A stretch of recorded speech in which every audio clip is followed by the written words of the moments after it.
Game of Thrones committed television murder-suicide. Understanding how requires examining what the early seasons achieved. The deliberate construction of a narrative machine where every gear turned with purpose. How do you do it? And then watching that machine dismantle itself piece by piece until only cheap spectacle remained. Remember the opening of Game of Thrones? Not the theme song, the actual first scene. 3 Night's Watch Rangers riding beyond the wall. They find wildling bodies arranged in some creepy pattern. Bodies disappear, White Walker shows up, kills 2 of them. The 3rd guy runs for his life. The show gives you 4 solid minutes of this nightmare before you even know what you're watching. Before you meet the Starks, before you understand anything about this world. Just pure dread and ice demons. Then boom, cut to Winterfell, sunny day, family gathering, political drama. Do you have to? You swore an oath can't. That tonal shift, completely intentional. The show's first 4 minutes are basically saying, hey, people are about to spend 8 seasons backstabbing each other over a metal chair while literal death is marching south. That's the story. In those first 2 seasons, they're laying the foundation for something special. Season 1 shows you exactly what kind of show this is going to be. Robert Baratheon rolls up to Winterfell with this gaudy gold carriage that looks ridiculous in the north. Then he climbs off his horse, older, fatter, nothing like the warrior Ned remembers. Everything you need to know about Robert's reign is in that entrance. The glory days are over. He's coasting on past victories in a marriage he hates. The show doesn't stop to explain this. It just shows you a fat king in a gold box and trusts you'll get it. Cersei's watching Ned like she's calculating something. Robert's hugging his old friend, lost in nostalgia. Jaime's watching everyone watch him. Every person in that frame is telling you who they are if you're paying attention. There's this scene where Tywin Lannister is skinning a stag while lecturing Jaime about legacy and family. A stag. The Baratheon sigil. He's literally butchering the symbol of Robert's house while explaining how the Lannisters are taking over. The show could have been heavy-handed about this. Could have had someone say, look, symbolism. Because I have balls, and you don't. But it doesn't. It just puts this visual in front of you and assumes you're smart enough to catch it. Fast forward to Season 8. Characters are literally explaining their own character arcs, spelling out themes that used to be subtle. I don't want it. I never have. She's my queen. The show stopped trusting itself and stopped trusting us. So what happened? How did Game of Thrones go from that stag scene to whatever Season 8 was? That's what we're going to dig into. I'm not cut out for this sort of work. Because this show didn't just decline in quality. It lost something fundamental. The thing that made it feel alive in the first place. Let's talk about what soul actually means in storytelling. Soul in a TV show is when everything clicks together. When the themes, the characters, the visuals, all of it is saying the same thing. Early Game of Thrones had this locked down. Let's talk about Catelyn Stark releasing Jaime in Season 2. She's desperate, right? Her daughters are hostages, Robb's off fighting a war. She makes this trade, their most valuable prisoner for a promise that her girls will come home. You understand why she does it. Any mother would. But watch what happens. Robb's bannermen lose faith in him. Karstark goes rogue and murders Lannister prisoners. Robb has to execute Karstark, loses half his army. That weakens his position, which leads to him needing the Freys back on his side, which leads to the Red Wedding. You can draw a straight line from Catelyn's choice to everyone dying at the Twins. And here's the thing. The show never frames Catelyn as a villain for this. She's not evil. She's a mom trying to save her kids. That's what makes it tragic. Good people making understandable choices can still create disasters. That's what I mean by soul. The moral architecture is so solid that every action creates ripples you can track. And the show takes its time with this. The Red Wedding doesn't happen until Season 3 because they're building to it properly, making you care about Robb and Talisa, showing you why breaking that oath to the Freys matters in this world. By the end of Season 2, you get the Battle of Blackwater. That episode is Game of Thrones firing on all cylinders. Political scheming, actual military strategy, characters making smart decisions and dumb decisions. Fuck the king. Violence that means something. Stannis loses because Tyrion outsmarts him, and because Tywin shows up with the cavalry. Simple cause and effect. This is the show at its best. Complicated, patient, treating you like you're smart enough to follow along. Every choice serving the story. Oberyn Martell fighting the Mountain. This scene wrecked people. He's winning, right? The Mountain is down, dying. All Oberyn has to do is finish him off. But he can't. He needs the confession. Needs the Mountain to admit he killed Elia. Needs him to name Tywin as the one who gave the order. So Oberyn circles this dying man. and the mountain grabs him. Here's why this works so well. From the moment Oberyn appears in King's Landing, every single conversation he has is about his sister, about revenge, about justice for Elia. The show spends 8 episodes showing you exactly who this man is. So when the crucial moment comes and he can't just kill the mountain, when he needs that confession more than he needs to survive, you get it. It's not surprising. It's inevitable. The show built to this so carefully that Oberyn's death feels like math. Terrible, beautiful math. Okay, watch how the throne room changes throughout the show. Under Robert, it's busy and decadent. Lots of people, lots of noise.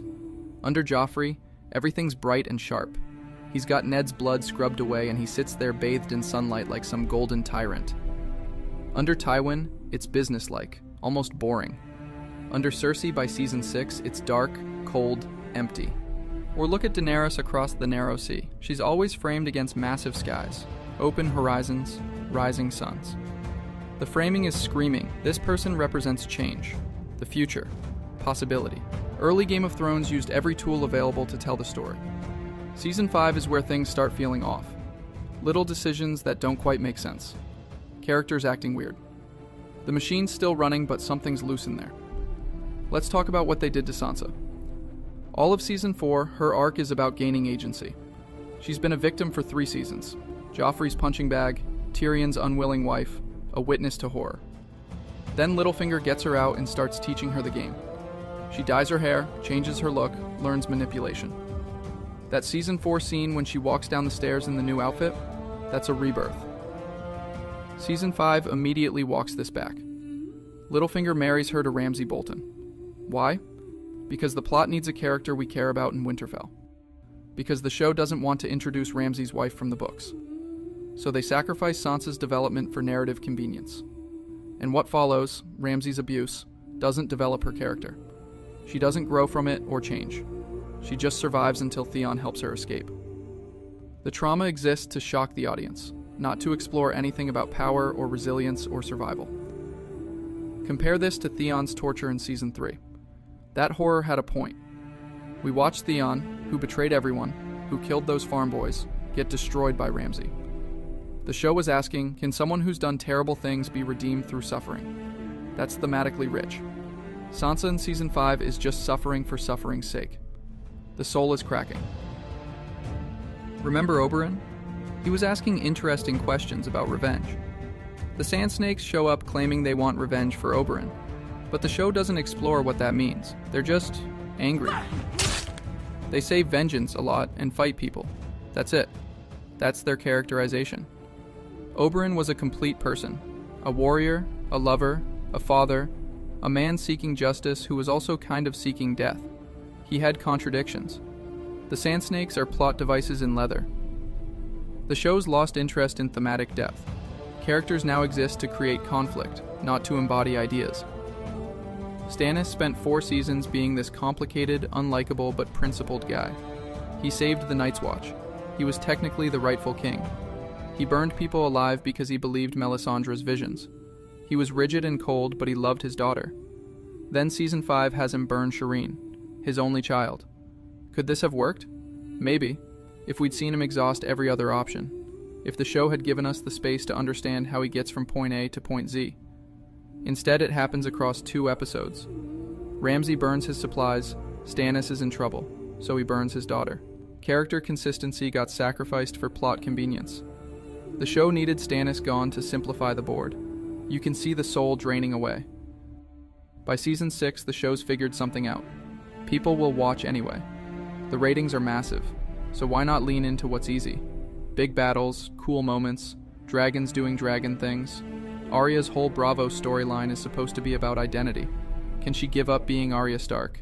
Give up her list, her history, her family, to become no one? She fails. Then the waif stabs her, multiple times, in the stomach. Next episode, she's doing parkour through Bravos. Running, jumping, doing action movie stunts. It looks cool. It means nothing. Then she kills the waif, tells Jaqen she's Arya Stark, and leaves. He smiles like this was the plan all along, but what was the point? The show has no idea. It needed Arya to have face-changing powers for later, so she spent 2 seasons in assassin training camp. The show needs someone to challenge Daenerys at sea, so here comes Euron Greyjoy. In the books, this guy is terrifying. The show turns him into a pirate making dick jokes. He's written like Jack Sparrow, not like a threat. Then he somehow defeats Yara's fleet off-screen. He's unstoppable until Season 8 when suddenly he's not. This is writing without soul. Characters as obstacles. I'm the man who killed Jaime Lannister. Jon and Daenerys meet in Season 7. The show's been building to this meeting since Season 1. The two heroes finally in the same room. And it feels empty. Watch their scenes. They have a political disagreement that gets resolved in one conversation. They stare at each other in a cave. Jon sees her dragons and looks impressed. Daenerys sees his scars and looks impressed. Then they're in love. There's no chemistry because there's no development. The show is checking boxes. Meet, clash, respect, attraction, sex. Compare this to Robb and Talisa back in Season 2. That relationship develops through conversations about their childhoods, their beliefs, what they want from life. You understand why they're drawn to each other. She challenges him, he's different from the lords she's known. It's specific. Jon and Daenerys are generic. The script says they're in love because they're the male lead and female lead, and it's time for them to fall in love. The soul of characterization, specificity, development, internal logic is gone. Season 8 is where the show gives up entirely. Theme? Gone. Character logic? Gone. Visual coherence? Gone. What's left is expensive spectacle and momentum toward an ending. The Army of the Dead has been the existential threat since literally the first scene of the series. Winter is coming. The wars for the throne don't matter if everyone dies. That's been the whole point. Season 8 defeats the Night King in Episode 3. Half the season happens after the apocalypse is averted, and when Arya kills the Night King, chosen for surprise rather than thematic satisfaction, everyone moves on immediately. No one processes that the apocalypse just ended. No one grapples with survival. Everyone's ready to march south for the throne in the next episode. The existential threat was just a plot obstacle, not a thematic exploration of mortality and meaning. The soul is dead. Watch Daenerys' scenes in Season 8. Everyone won't shut up about whether she's going mad. Varys is whispering about Targaryen madness. Tyrion keeps making worried faces. Jon looks concerned constantly. The show is terrified you won't see it coming. So instead of showing Daenerys' transformation through her choices, it has characters narrate the transformation while it's supposedly happening. This is the opposite of visual storytelling. Early Game of Thrones showed you Littlefinger plotting and let you figure out he was dangerous. Showed you Cersei protecting her children and let you understand her. Showed you Theon's cowardice and cruelty, then his torture, and let you feel the complexity. Season 8 Daenerys has people explaining she might snap while she stands there looking stressed. Then she burns King's Landing. The city surrenders and she commits genocide anyway. Why? The show's answer is genetics and pressure. She's a Targaryen. Her father was mad, she's been stressed, so she snaps. That's it. This is biological determinism. This ignores that the whole series has been about choice over destiny. Tyrion chose to be better than Tywin. Jon chose honor.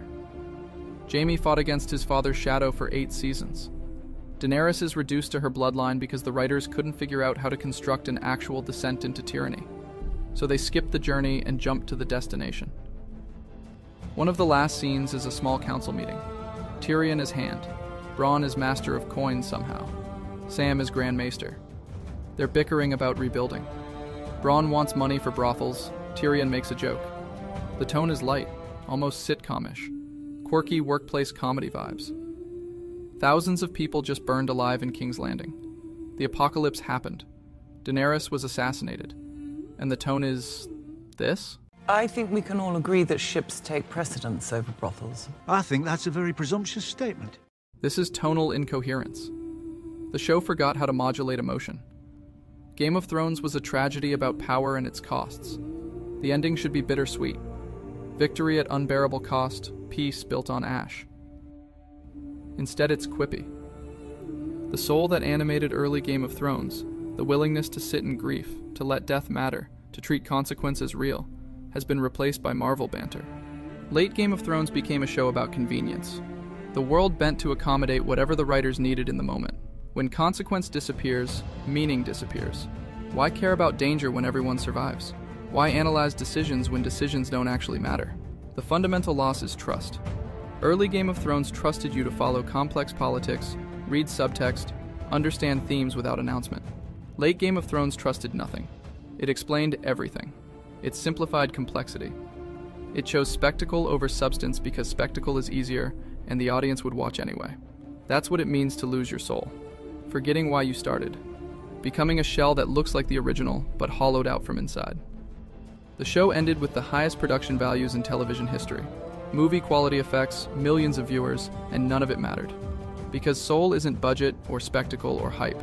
Soul is coherence. It's integrity. It's trusting your story enough to let it be what it needs to be, even when that's difficult. Game of Thrones forgot that. Traded it away for convenience and shock value and getting to the end faster. What remained was technically impressive and thematically bankrupt. A beautiful corpse of something that used to be alive. If you enjoyed this breakdown, hit that like button and subscribe for more deep dives into what makes stories work, and what breaks them. Drop a comment with your thoughts on when Game of Thrones lost its way. And if you want to support the channel, there's a Ko-fi link in the description. Thanks for watching.